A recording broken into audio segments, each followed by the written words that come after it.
안녕하세요. 자식 다 키운 노년엔 곁에 있는 아내와 행복하고 고즈넉한 노후를 보내고 싶었던 40대 남자입니다. 하지만 그건 이번 생엔 이루기 힘들겠구나 하고 깨닫게 됐죠. 왜냐고요? 저는 벌써 무려 2번의 결혼 생활에 종지부를 찍었거든요.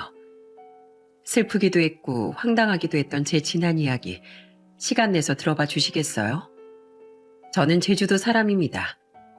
외동 아들이던 전 평생 이곳에서 살았어요. 부모님과 함께 귤 농장을 운영하며 말이죠. 저는 나이 29에 같은 제주도민이던 2살 어린 아내와 첫 결혼을 했습니다. 아내는 순하고 착한 사람으로 아내처럼 장인 장모님과 아내 오빠인 형님도 무척 좋은 분들이었어요. 하지만 아내는 결혼한 지 고작 4년 뒤에 11개월의 투병 끝에 췌장암으로 세상을 떠나고 말았죠. 저와 고작 3살이던 아들만 남겨두고 말입니다. 그리고 장인 장모님은 저와 저희 아들을 보면 아내 생각에 너무 힘이 든다며 작별을 구하곤 형님이 살던 경기도로 이사를 가셨어요. 그 뒤 정말 매일이 지옥 같았지만 아무것도 모르고 빵긋빵긋 웃던 아들과 저보다도 가슴 아파하시던 부모님을 보며 바득바득 견뎠습니다. 그렇게 사람이 살려면 사라진다고 저는 1년이 지나니 웃기도 하고 또 몇 년이 지나니 아내를 떠올리면 눈물보단 추억을 떠올리며 미소도 지을 수 있게 됐어요. 그렇게 살다가 아들이 7살이 됐던 해 2번째 아내를 만나게 됐죠. 안녕하세요. 서울에서 온 이석영이라고 합니다. 저희 귤농장은 꽤 규모가 커서 일하시는 아주머니와 아저씨들도 몇 분 계셨어요. 그리고 그 해에 농장엔 새 인부가 한 사람 들어왔어요. 그 사람이 바로 훗날 제 2번째 아내가 된 저보다 3살 어린 석영 씨였죠. 도시 처녀가 농장 체험 같은 거 하러 온 건가? 농장 일 안 해본 젊은 사람들은 간혹 이 일을 우습게 알고 덤비다가 금방 나가 떨어지더라고. 아주머니와 아저씨들은 뒤에서 석영 씨를 보고 그렇게 수군댔습니다. 저도 그때여 입 밖으로 말을 내뱉지는 않았지만 얼마 안 가 곧 그만둘 사람이겠지 하고 은연중에 생각하고 있었죠. 하지만 모두의 예상과 달리 석영 씨는 정말 일을 열심히 또 잘하더라고요. 게다가 사람이 밝고 쾌활해 어른들은 그런 석영 씨를 좋게 보기 시작하셨어요.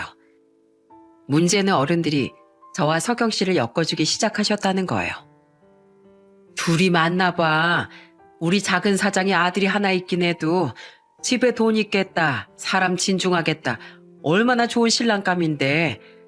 게다가 석영 씨도 농장일 이렇게 잘하니 둘이 아주 천생연분 아니겠어? 나중에 어머니 또한 지켜보니까 사람이 참 착하고 성실한 것 같다고 제게 은근히 말씀하시더라고요. 통 자기 얘기는 안 하는 게 젊은 사람이 무슨 사정이 있어 보이긴 하는데 아마 딱한 사연이 있지 않을까 싶다. 계속 나도 모르게 마음이 가네. 아버지까지 합세해 많은 어른들이 우리를 응원해줬습니다. 심지어 제 착각이 아니라면 석영 씨도 제게 관심이 있어 보였죠. 저도 싫은 건 아니었지만 차마 다가갈 생각은 하지 않았어요. 제겐 어린 아들이 있었으니 아들을 위해서도 석영 씨를 위해서도 가볍게 누굴 만날 수는 없었거든요. 하지만 어느 날 그런 제 마음을 크게 움직인 일이 있었죠. 그날은 일이 끝난 후 저희 부모님과 저 석영 씨 그리고 인부분들 모두가 모여 막걸리를 마신 날이었습니다. 그러다 약간 취기가 오른 아주머니 한 분께서 석영 씨를 향해 평소 궁금하던 것을 물어보셨죠. 석영 씨는 왜 그 좋은 나이에 혼자 여기 와서 이 일을 하는 거야? 결혼 안 했어?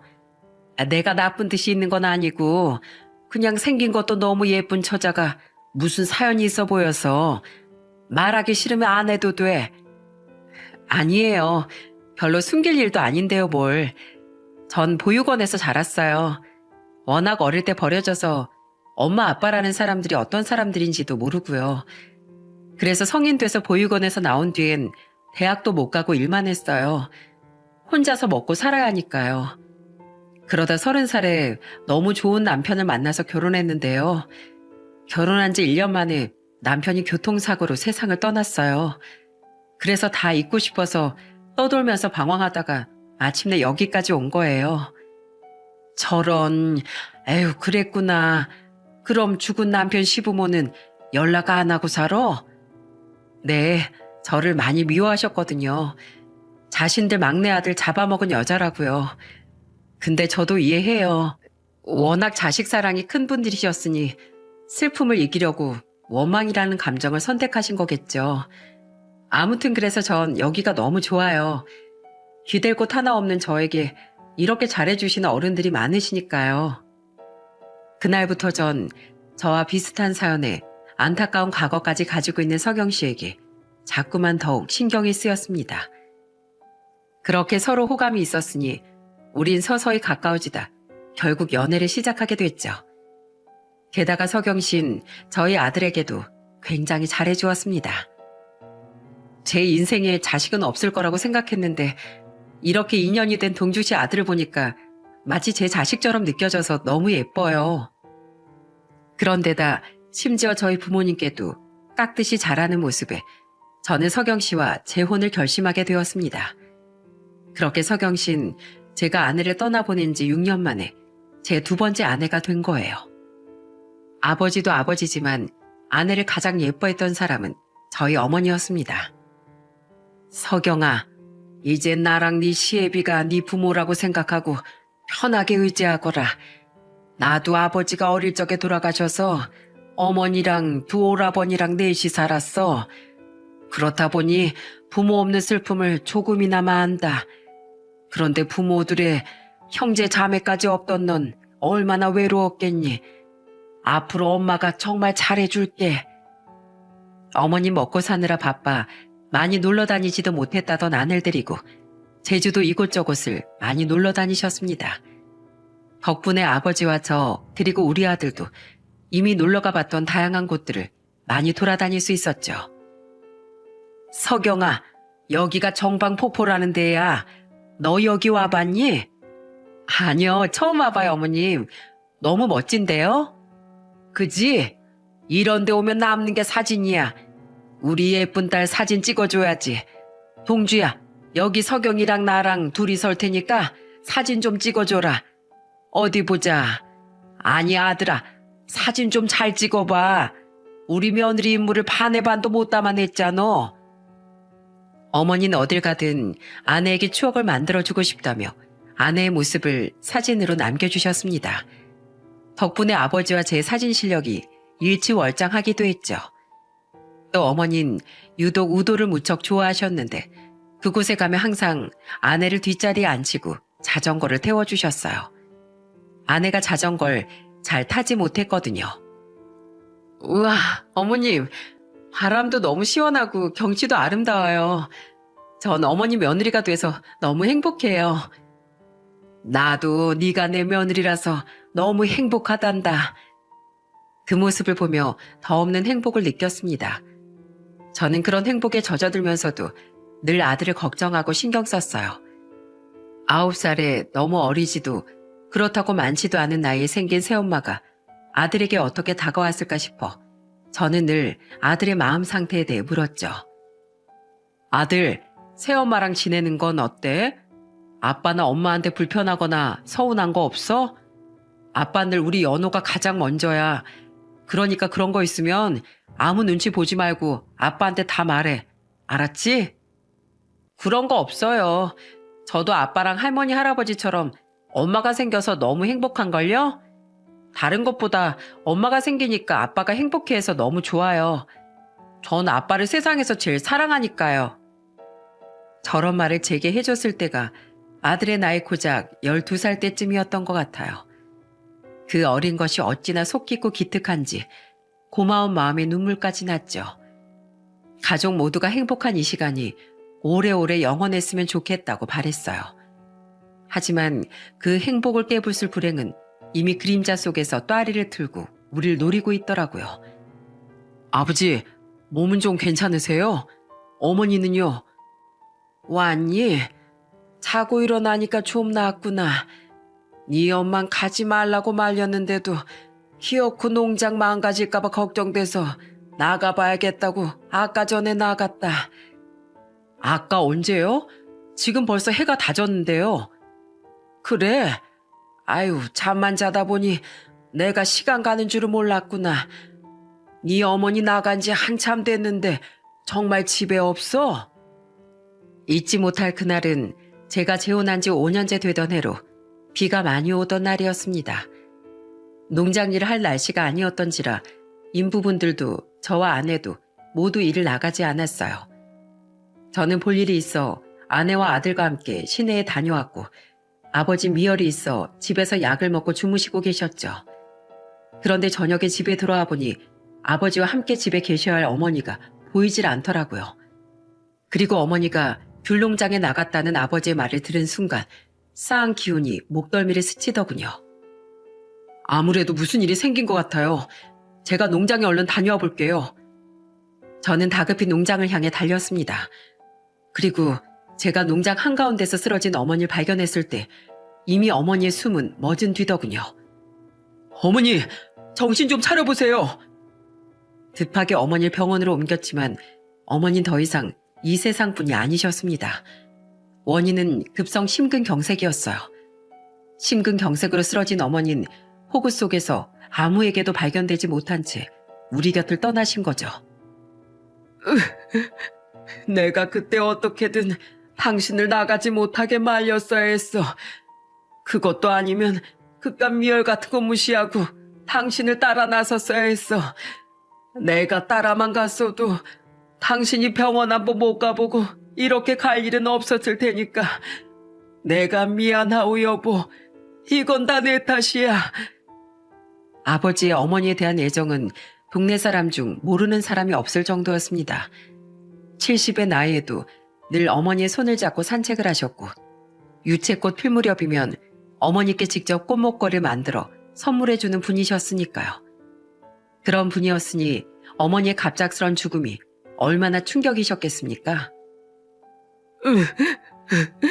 나도 네 엄마 뒤를 그냥 따라가련다. 이러지 마세요, 아버지. 예전에 제 전처가 제 곁을 떠났을 때 아버지가 그러셨잖아요. 산 사람은 살아야 한다고. 살다 보면 다 사라지고 그러다 보면 반드시 좋은 날이 온다고요. 맞아요, 아버님. 아버님 이런 모습을 보면 하늘에서 어머님이 얼마나 슬퍼하시겠어요. 어머니의 죽음 이후 아버진 정신을 차리지 못하고 슬퍼하셨습니다. 아내와 저 그리고 당시 14살이던 아들은 그런 아버지를 위로하고 보살피는데 온 힘을 다했죠. 그렇게 아버지가 어머니를 따라가시려는 건 겨우 막았지만 문제는 그 다음이었어요. 그 뒤 아버진 이번에 매일같이 술을 드시기 시작하셨거든요.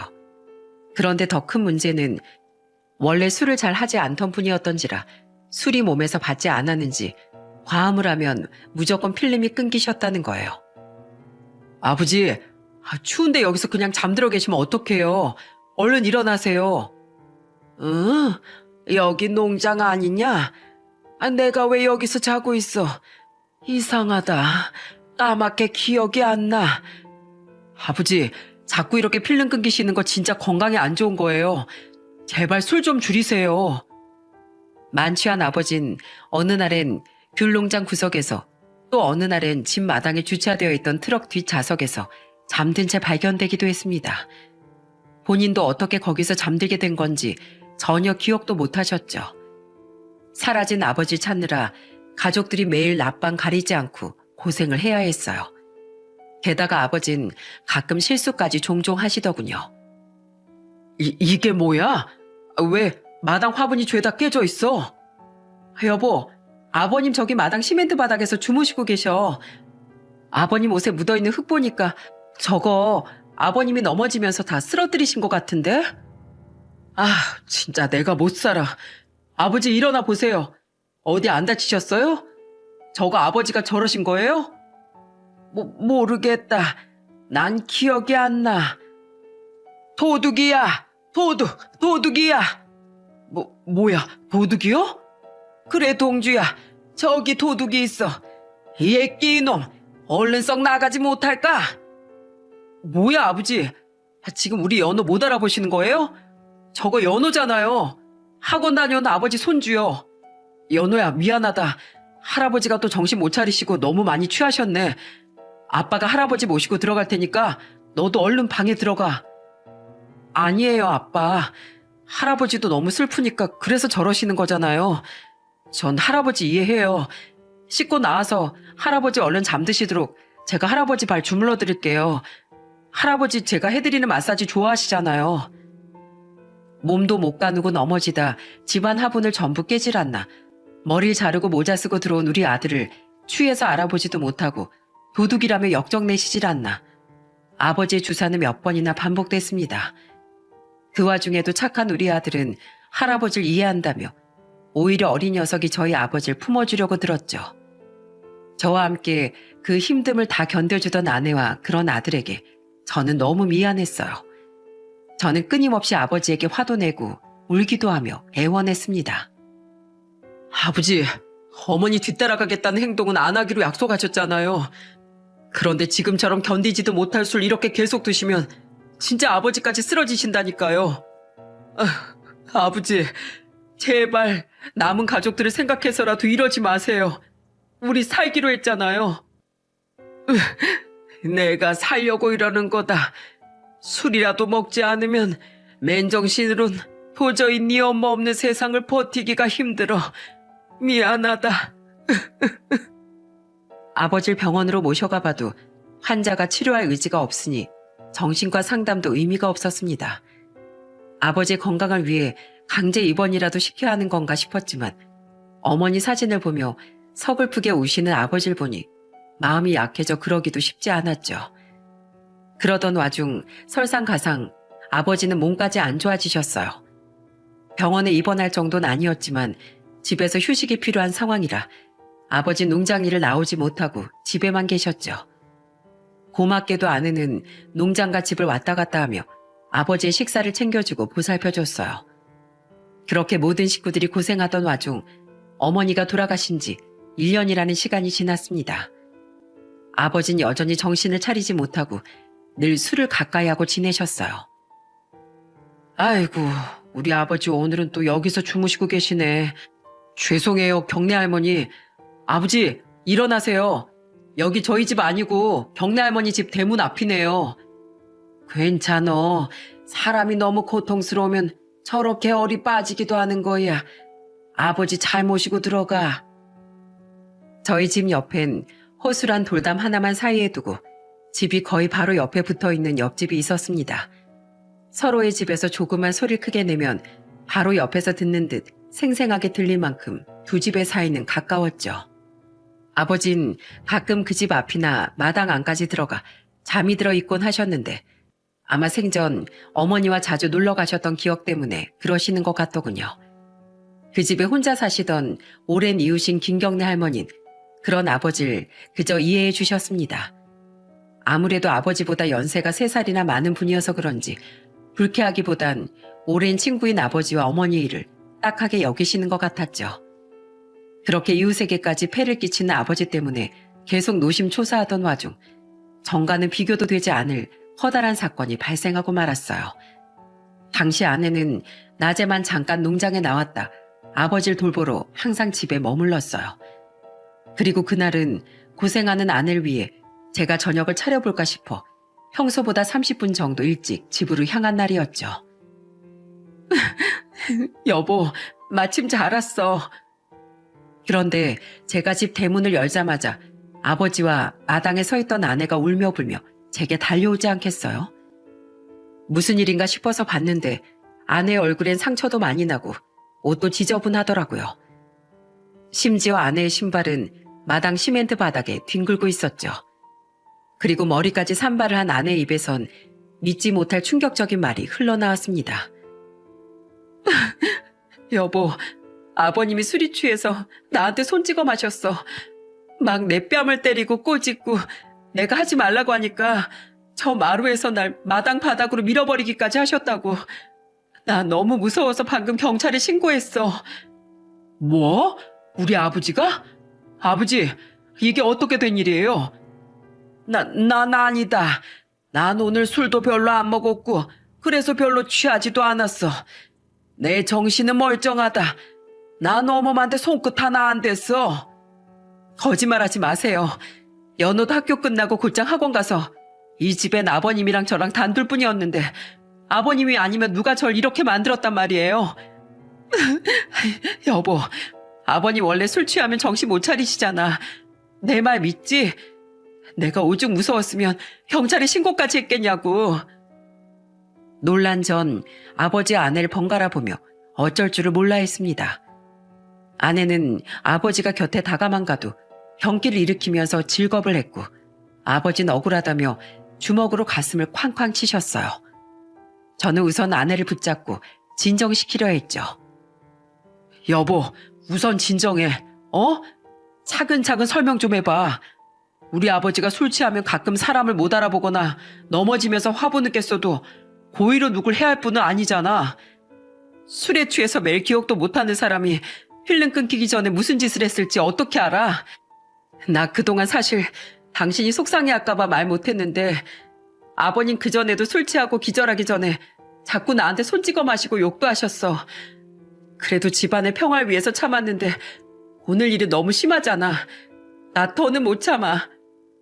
어멈, 너 정말 이럴 거냐? 내가 대체 뭘 잘못했다고 나한테 이러는 게냐? 양심에 손을 얹고 생각해보세요, 아버님. 아버님 술 취하면 아무것도 기억 못 하시잖아요. 정말 전에 저한테 손 안 대셨다고 장담하실 수 있어요? 그건... 그래도 오늘 일은 절대 내가 아니야. 오늘은 나 다 기억한다니까. 저것 봐, 여보. 아버님도 자신 못 하시잖아. 지금도 술에 취해서 저렇게 박박 우기는 거지. 내일이면 지금 자기가 무슨 말 했는지 기억도 못 하실 거야. 분명 제가 듣기에도 아버지의 말투는 평소 만취했을 때와는 달리 멀쩡했습니다. 하지만 분명히 다친 아내의 말에도 일리가 있어 저는 이 상황을 대체 어떻게 해야 하나 싶더군요. 그 와중에 다친 아내가 걱정돼 우선 아내의 몸을 살폈죠. 다행히 부어오른 곳은 없어 뼈에 문제는 없는 건가 싶긴 했는데 그래도 병원엔 가봐야 할 것 같아 전 아내에게 병원에 가자고 말했어요. 하지만 아내는 이미 신고를 했으니 무조건 경찰서에 먼저 갈 거라고 하더군요. 그렇게 우린 경찰차를 타고 다 같이 경찰서에 가게 됐습니다. 저는 정말 억울합니다. 제가 아깐 하도 당황하고 경황이 없어서 말씀 못 드렸는데요. 사실 아까 휴대폰으로 오랜만에 제 통장 내역을 확인했었어요. 확인한 지 오래된 것 같아 그냥 무심결에 본 건데 글쎄 우리 며느리 명의 통장으로 계속 돈이 이체됐더라고요. 그동안 돈이 출금됐다는 알림 문자 한 번 온 적이 없었는데 혹시나 해서 확인하니 입출금 알림 기능도 꺼져 있고 알림 문자도 못 오게 그 은행 번호도 차단이 돼 있었어요. 그래서 제가 어머한테 이건 네가 한 거냐고 따져 물었죠. 맨날 은행 가기 번거롭지 않냐면서 저한테 휴대폰으로 은행 어플 사용법을 알려준 게 바로 며느리였거든요. 그때 일로 휴대폰으로 돈을 거래할 때 쓰던 제 비밀번호도 며느리가 알고 있었고요. 그러니까 당연히 제가 며느리를 의심하지 않겠습니까? 그래서 내 돈 어디 있냐? 얼른 내놔라 했더니 갑자기 자기 혼자 마당에서 구르고 뭘 하고 쇼를 한 거예요. 말도 안 되는 거짓말이에요. 그거 아버님이 술 취해서 가끔 저한테 직접 용돈이라면서 이체해 주신 거예요. 제가 괜찮다고 해도 늘 우리 며느리 너무 고맙다면서요. 그래놓고서 아버님은 기억도 못하고 저한테 저러는 거라니까요. 근데 아버님은 제 말도 안 믿고 혼자 막 화를 내다가 화를 못 참고 결국 절 때리고 마당으로 밀어버리기까지 한 거예요. 그동안 제가 아버님한테 얼마나 헌신했는데 아버님 어떻게 저한테 이러실 수가 있어요? 아무리 술에 취했다고 해도요. 저 이거 못 참아요. 저 아버님 고소할 거예요. 내가 언제 너한테 돈을 줬어? 네가 집에 나랑 둘이 있을 때 하도 나한테 돈 빌려달라 하길래 처음에 500만 원 준 게 다인데 네 통장으로 들어간 내 돈 나머지 3,500만 원 어쨌냐고. 여태 돈 빌려달라고 졸랐던 거 무슨 사정이 있겠거니 싶어서 우리 아들한테도 말 안 한 건데 네가 이렇게 무서운 애일 줄 상상도 못했구나. 얼른 내 돈 돌려줘. 싫어요. 아버님이 이미 저한테 준 건데 그걸 제가 왜요? 그리고 제가 언제 돈을 빌려달라고 했어요. 제발 정신 좀 차리세요. 경찰 선생님, 저 정신적으로 너무 힘든데 이거 폭행으로 고소하고 변호사 통해서 정신적 피해 보상까지 나중에 청구할 수 있는 건가요? 상황을 보니 어쨌든 아버지 통장의 돈이 아내에게 보내진 건 사실인 모양이었어요. 하지만 아내는 자신이 오늘뿐 아니라 그동안 손찌검 당한 게 억울해서라도 그 돈을 아버지께 못 돌려주겠다고 하더군요. 게다가 맞은 거에 대한 고소에 피해 보상 소송까지 걸겠다는 아내의 말에 기함을 했죠. 이게 대체 무슨 상황인지 머리가 다 지끈거렸어요.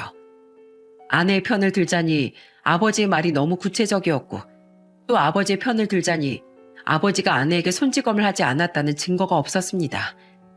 그런데 그때 그 아수라장을 단번에 잠재워줄 구원투수가 경찰서 문을 열고 들어오더군요. 내가 너무 안 늦었지요? 아이고, 뒤따라오느라 혼났네. 저 집 며느리 말 다 새빨간 거짓말입니다. 내가 증거를 가지고 있어요. 그 사람은 바로 옆집 이웃 김경래 할머니였어요. 의외의 인물의 등장에 다들 어리둥절했죠. 아내는 그런 할머니를 보며 더듬더듬 묻더군요. 아, 할머니가 무슨 증거를 가지고 있어요? 내가 무슨 거짓말을 했다고 그래요? 노망 나셨어요? 이 애끼, 서경이 너 참 못됐다. 너네 시부모가 너한테 얼마나 잘해줬는데 이런 짓을 하니? 너 정말 그러는 거 아니야? 경찰관님들, 저 집 식구들 바로 옆집 사는 사람인데요. 요즘 유독 낮에 저 집이 너무 소란스러워서 제가 좀 살펴봤어요. 우리 두 집 마당 사이엔 구멍 송송 뚫린 돌담 하나가 다인데 그중에 구멍이 꽤 큰 틈이 있거든요. 저 집 양반은 맨날 마당에 있는 평상이나 마당 앞집 마루에서 술을 먹어서 거기로 보면 늘 저 양반 모습이 보였어요. 그런데 저 집 며느리가 자꾸만 자기 시애비한테 급한 일이 있어서 그런다. 나중에 자기가 받을 목 유산 좀 미리 준다 생각하고 돈 좀 줘라. 이러면서 무지하게 역정을 내지 않겠어요? 그럼 저 양반은 처음에 500 주지 않았냐? 대체 무슨 일이기에 자꾸 돈을 요구하냐? 솔직히 말하기 전엔 더 못 준다 하면서 화를 내기도 하고 어르고 달래기도 하더라고요. 그러다 얼마 뒤엔 저 며느리란 애가 혼자 막 욕짓거리를 하대요. 죽을 날 얼마 안 남은 노인네가 고집만 세다나 뭐라나.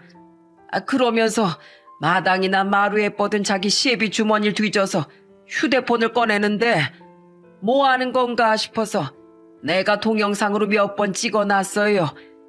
게다가 오늘 일도 소란이 일어나자마자 내가 다 찍어놨습니다. 어차피 늙은 내가 달려든다고 해봤자 다치기만 할 것 같아서 나중에 저기 저 집 아들한테 다 보여주려고요.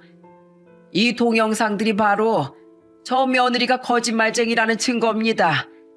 남의 집 가정사에 끼는 건 아닌 것 같아서 혹시 몰라 동영상만 찍어놓고 잠자코 있었는데 오늘 일로 이건 정말 아닌 것 같아 고민 끝에 이렇게 경찰서로 달려온 거예요. 할머니는 상기된 표정으로 거의 숨도 쉬지 않고 그동안 자신이 보고 들은 아내와 아버지의 모습에 대해 말씀하시더군요. 그리고 할머니는 이게 바로 오늘 사건의 진실이라며 그날 찍은 동영상을 보여주셨어요.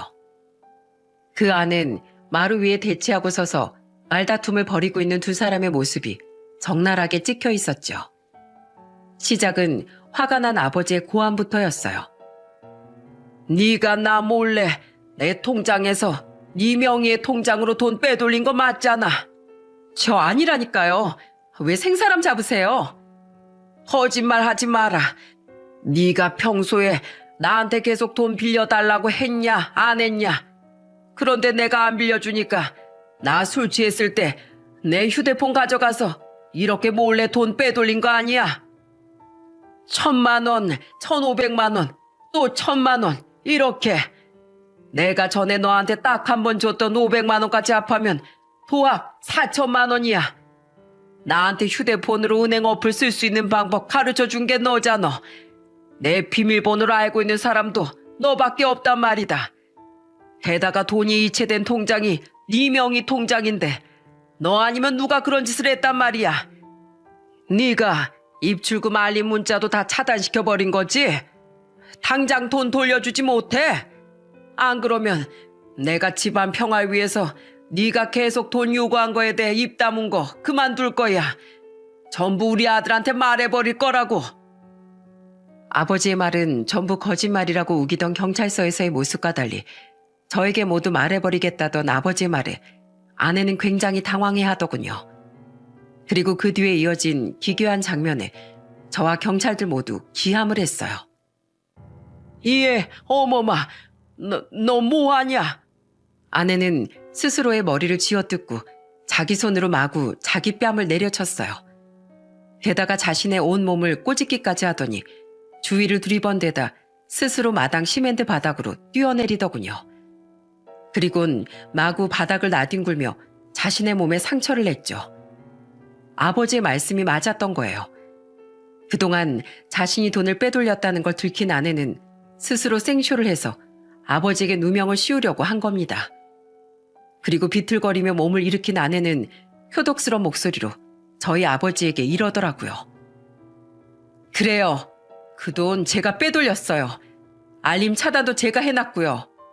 그렇게 누가 바보같이 맨날 술 취해서 누가 휴대폰 가져가든 말든 알지도 못할 정도로 인사불성 되래요? 이렇게 된 거 이판사판이에요. 아버님이 저한테 손찌검했다고 경찰에 지금 신고할 거예요. 어차피 이 방법은 더 못 쓰고 아버님이랑은 사이 틀어질 거 고소해서 합의금이라도 더 받아낼 거라고요. 그동안 빼돌린 돈이야. 아버님이 술 취하셨을 때 저한테 고맙다고 이체해 준 거라고 하면 땡 아닌가요? 어차피 아버님 술 취하면 아무 기억 못 하시는 거 다들 아는데 누가 아버님 말을 믿어주겠어요? 그래도 그동안 저 착한 딸인 척, 며느리인 척 아버님한테나 아버님이 그렇게 사랑하던 죽은 어머님한테 봉사 많이 했잖아요. 그 대가 치러줬다고 생각하세요. 여보. 그 경악을 부르는 영상은 제가 집에 도착하며 갑자기 눈물 연기 시작하는 아내의 모습으로 끝이 났습니다. 그 뒤 할머니는 충격을 받은 우리에게 그 전에 아버지에게 아내가 계속 돈을 요구하는 영상, 술 취해 잠든 아버지 주머니에서 휴대폰을 꺼내 무언가를 하는 아내의 영상 등을 추가로 보여주었죠. 그게 바로 아내가 저희 아버지 휴대폰 은행 어플에서 돈을 빼돌리는 행동이었던 거예요. 그날은 술에 취하지 않았다는 것부터 아버지의 모든 말은 전부 다 진실이었던 겁니다.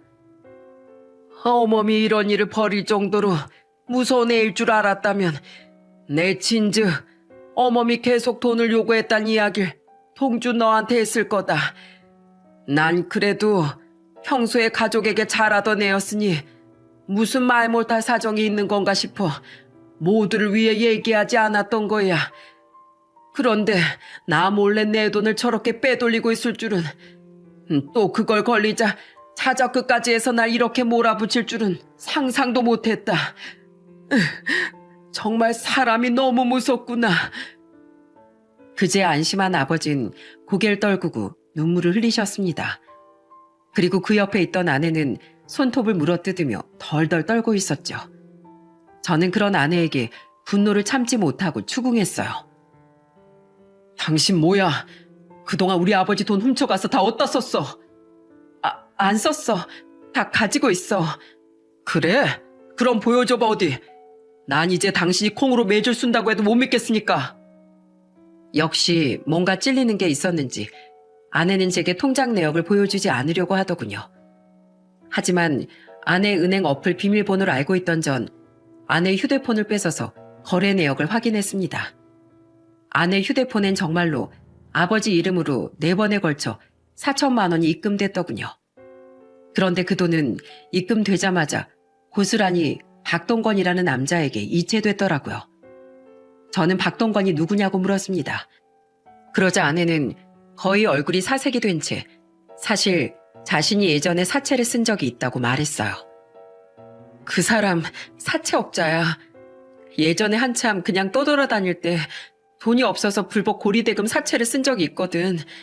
그런데 가족들한테 차마 말을 못해서 그동안 이자만 갚았는데 그 이자가 너무 아깝더라고. 그래서 원금 좀 빨리 갚고 싶어서 그런 짓을 한 거야. 아직 다 못 갚은 원금 어떻게든 아버님한테 합의금이라도 받아내서 갚으려고 이런 짓을 한 거라고. 미안해 여보. 죄송해요 아버님. 그게 진실이어도 적지 않은 충격이었지만 왠지 그 말에도 신뢰가 가지 않았습니다. 아까 전 영상 속에서 그토록 자신에게 잘해줬던 저희 부모님께 진심이 아니라 착한 며느리인 척 연기한 거라던 아내의 말이 생각나 뭔가 더 추악한 진실이 있을 것 같더라고요. 그래서 전 아내 휴대폰 연락처 목록에서 박동건이라는 사람을 찾아냈어요. 그리곤 직접 전화를 걸려고 했죠. 그래, 이 사람이지? 내가 직접 전화해서 물어볼게. 진짜 사채업자인지 아닌지. 진짜 사채업자면 불법 고리대금 받고 다닌 인간이라고 당장 신고해버리게. 안 돼 여보. 그 사람 진짜 무서운 사람이야. 함부로 엮이면 당신까지 다쳐. 하지마. 제발 하지마. 아내는 그런절 아주 필사적으로 말리더군요. 하지만 전 결국 통화 연결에 성공했고 다들 들을 수 있도록 스피커폰으로 전화해 그 남자에게 물었습니다. 그리고 제 질문에 귀가 차다는 듯 대답한 그 남자의 말은 결국 더럽고 엄청난 모든 진실을 밝히게 됐어요. 그쪽이 박동건이라는 사채업자입니까? 네? 이거 이석영 휴대폰 아닌가요? 맞고요. 전 이석영 남편 되는 사람입니다. 당신이 제 아내한테 악덕 고리대금으로 사채를 빌려줬다는데 맞습니까? 그동안 당신한테 돈을 보낸 게 사채 때문이라던데 제가 이거 불법인지 아닌지 시시비비를 좀 가려보고 싶은데요. 뭐라고요? 이석영 그 정신 나간 여자 결국 걸렸구만. 나 사채업자 아닙니다. 나 그 여자랑 결혼 전제로 아주 예전에 동거했던 남자 옷이다. 예? 사별이 아니고요? 사별은 무슨 신분 숨기고 제주도에 숨어 살고 있었다더니 진짜 깜짝같이 잘 속여놨네. 그 여자가 결혼했다 사별하고 떠돌아다녔다. 그딴 거짓말 했다죠?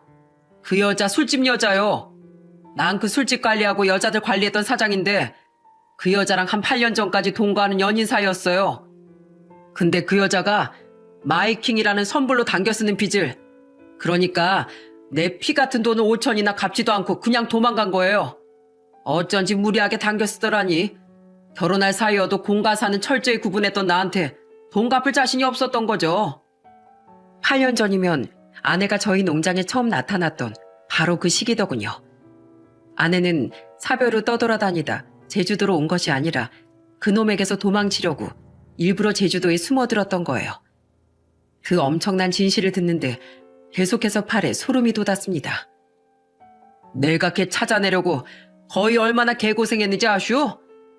내가 몇 달 전에 겨우겨우 그 여편에 찾아내서 돈 내놓으러 가니까 그거 술만 처먹으면 정신 못 차리는 지 시아버지한테 뜯어내서 나한테 갚겠다고 싹싹 빕디다. 안 갚으면 내가 절대 온몸 성하게 안 둔다고 했거든.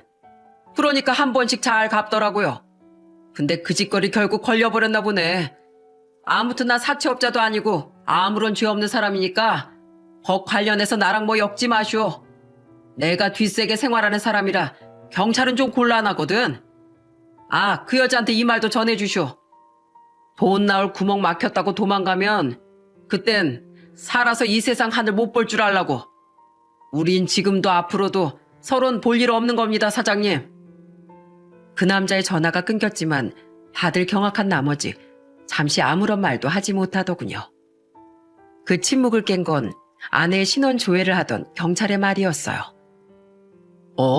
이석영 씨, 당신 사기 전과가 2개나 있던 사람이었네? 그 말에 가뜩이나 덜덜 떨고 있던 아내는 이제 사시나무 떨듯 바들거렸습니다.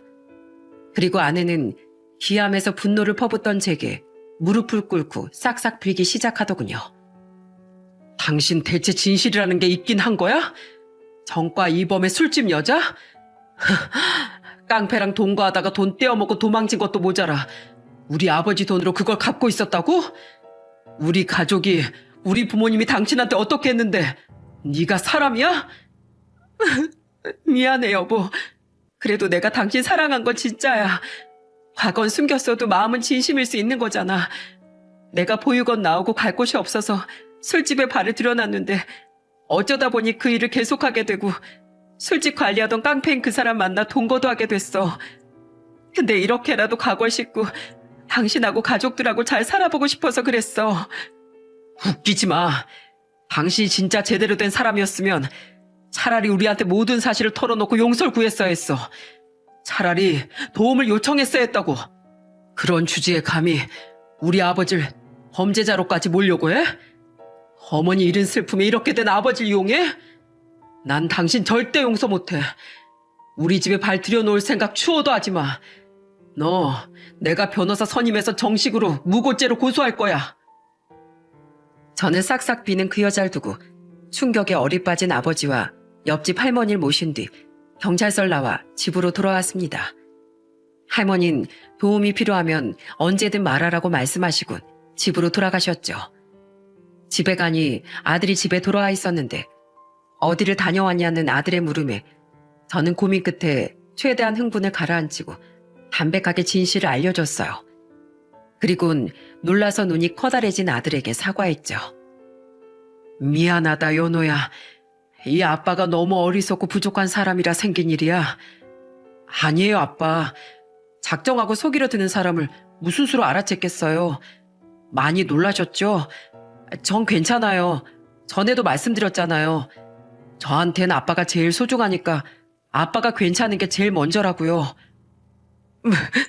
그렇게 말해줘서 고맙구나, 연호야. 내가 아내복은 없어도 자식복은 넘치는 사람이야. 그런 기특하고 고마운 아들의 말에 눈물이 났습니다. 그리고 그날 아들은 오늘만은 할아버지가 술을 못 드시게 하는 게 좋겠다며 놀란 저희 아버지 옆에 꼭 붙어 있더라고요. 누가 어른이고 애인지 모를 정도로 당시 15살이던 저희 아들은 조숙하게 자라 있었어요. 그리고 두어 시간 뒤 그 여자가 뻔뻔하게도 집으로 돌아와 다시 용서를 구하더군요. 저는 그런 그 여자에게 미리 싸둔 짐을 던져주었죠. 여보, 내가 잘못했어. 나 여기 아니면 갈 데도 없단 말이야. 난 네 여보 아니고 네가 갈 데가 있든 없든 그것도 내 알 바 아니야. 너 같은 끔찍한 여자가 발들일 공간은 우리 집에 아무 데도 없어. 또 경찰차 타고 싶은 거 아니면 당장 사라져. 한참을 울던 그 여자는 한밤중이 돼서야 어디론가 사라지더군요. 그리고 며칠 동안 그 여자는 근처 숙박업소에서 묵으며 계속 집에 찾아와 우리 산부자에게 용서를 빌더라고요. 그러거나 말거나 저는 변호사를 선임해 그 여자를 무고죄로 고소해버렸죠. 뿐만 아니라 이혼 소송의 위자료 소송까지 그 여자에게 할 수 있는 법적 행동은 다 했습니다. 그런데 딱 한 가지 아쉬웠던 건 그 여자가 갈취해 간 돈에 관해 형사 고소가 어려웠다는 겁니다. 친족 관계에서 일어난 절도라서요. 하지만 저는 포기하지 않고 형사가 안 되면 민사라도 소송을 걸어버렸죠. 여보, 나 좀 도와줘. 나랑 동거했었던 그놈 있지? 그놈이 나 서울까지 억지로 데려왔어. 이제 나한테 돈 나올 구멍 없는 거 알고 자기한테 남은 빚 다 갚을 때까지 자기 술집에서 일하래. 나 아직 협의 이혼에 동의도 안 했는데 아직 나 당신 아내잖아. 제발 나 좀 여기서 꺼내줘. 그런데 어느 날부터 보이지 않던 그 여자가 대뜸 제게 전화해 저렇게 말하더군요. 그 뻔뻔함에 치가 떨려 저는 이렇게 소리치곤 전화를 끊어버렸습니다. 네가 벌인 일을 왜 나한테 도와달래? 징징대지 말고 우리 아버지 돈이나 갚아. 더 이상 당신 목소리 듣고도 싶지 않으니까 앞으로 할 말 있으면 변호사 통해서 해. 그 뒤로 몇 번이나 더 그 여자에게서 전화가 왔지만 저는 더 이상 전화를 받지 않았습니다. 그 여자와 변호사를 통하지 않고 할 말은 더 이상 아무것도 없었으니까요. 그렇게 소송과 고소를 진행하며 빠르게 1년이라는 시간이 지나 지금에 이르렀어요. 그동안 우리 가족은 배신감과 고통에 얼룩진 힘겨운 시간을 보냈습니다. 하지만 누구보다 속 깊은 저희 아들을 보며 저도 아버지도 조금씩 분노와 배신감에서 벗어나고 있죠. 얘 동주야, 내가 파전 좀 만들 테니까 저녁에 연호 학원에서 돌아오면 전에다 사이다 한잔 하자꾸나. 저희 아버진 그날 이후 아주 단번에 술을 끊으셨습니다. 술 때문에 그런 끔찍한 일을 겪고 나서야 정신이 번쩍 들었다면서요. 만약 그대로 당했으면 하늘에 있는 네 엄마가 얼마나 슬퍼했겠냐며 아버진 그날로 집에 있던 술을 다 가져다 버리셨죠. 덕분에 저까지 술을 끊게 되어 누구보다 올해로 중3이 된 저희 아들이 너무 좋아한답니다. 할아버지, 아버지의 건강을 모두 지킬 수 있게 됐다면서요. 저는 그 여자와의 이혼 소송에서 이겨 이혼을 했고 그 여자를 몸만 쫓아낼 수 있었어요. 그 여잔 무고죄로 인해 700만 원이라는 벌금을 냈고 또한 제게 위자료도 지급해야 했죠. 저는 그 위자료의 일부를 저희 가족을 도와주기 위해 애써주신 옆집 할머니께 사례금으로 전해드렸어요. 돈 한 푼 없던 그 여잔 벌금과 위자료 때문에 자신을 잡아간 그놈에게 또다시 빚을 져야 했던 모양이더군요. 게다가 미처 다 갚지 못한 전의 빚까지 더해져 전 아내는 지금도 그놈 술집에서 노예처럼 일만 하고 있는 것 같더라고요. 그걸 어떻게 알았냐고요? 뻔뻔하게도 그 여자가 그렇게 자기 신세 한탄을 다른 사람도 아닌 저희 아들에게 문자로 구구절절 보냈었거든요. 저는 아들이 그 문자를 보여주자마자 기겁을 하며 즉시 그 여자 번호를 아들 휴대폰에서 차단시켜버렸죠. 아들, 아빠가 너한테 2번이나 엄마를 잃게 해서 너무 미안해. 이젠 아빠는 재혼 생각 않고 그냥 우리 아들한테 엄마 아빠 2사람 몫을 다 해주기 위해 노력하며 살게. 아들은 늘 괜찮다고 말하지만 저는 여전히 아들에게 미안함을 품고 살아가고 있습니다. 저는 더 이상 새로운 누군가를 만나 남은 생을 함께하고 싶다는 생각은 전혀 하지 않아요. 그저 전 앞으로 아버지와 아들만 잘 돌보며 살아갈 수 있는 한 집안의 가장으로서 평생을 다할 생각입니다. 그리고 아직 마지막으로 진행 중인 그 여자와의 민사소송에서 반드시 승소해 아버지의 돈을 찾기 위해 최선을 다할 거예요. 아무렇지도 않게 신분 세탁을 하고 자신을 진심으로 아껴준 우리에게 죄책감 없이 사기를 치려하던 여자와 재혼했던 제 자신이 아직도 원망스럽습니다. 여러 사람을 만나며 그래도 사람 보는 눈은 많이 생겼다고 생각했는데 아직 갈 길이 먼 것 같네요. 하긴 인생 경험이 많으신 저희 부모님이나 동네 어른들도 깜빡 속을 정도였으니 더 연륜이 쌓인 시기에 그 여자를 만났었다고 한들 제가 당해낼 재간이 없었을 것도 같네요. 사기꾼들은 이렇게 감쪽같이 자신의 정체를 숨기고 사람들 틈새에 몸을 숨기고 있습니다. 그러니 이 사연을 들으신 여러분들께선 저와 같은 피해를 입지 않도록 늘 조심하시길 바랍니다. 가족도 못 믿을 세상이 된 것 같아 슬프긴 하지만 신중에 신중을 다해 손해볼 일은 없으니까요. 이렇듯 슬프고 황당하기도 한 일이 널린 게 삶이지만 그래도 제 사연을 들으시는 여러분의 오늘만큼은 더없이 맑고 쾌청하셨으면 좋겠네요. 제 사연 끝까지 함께 해주셔서 감사드려요. 모두 행복하세요.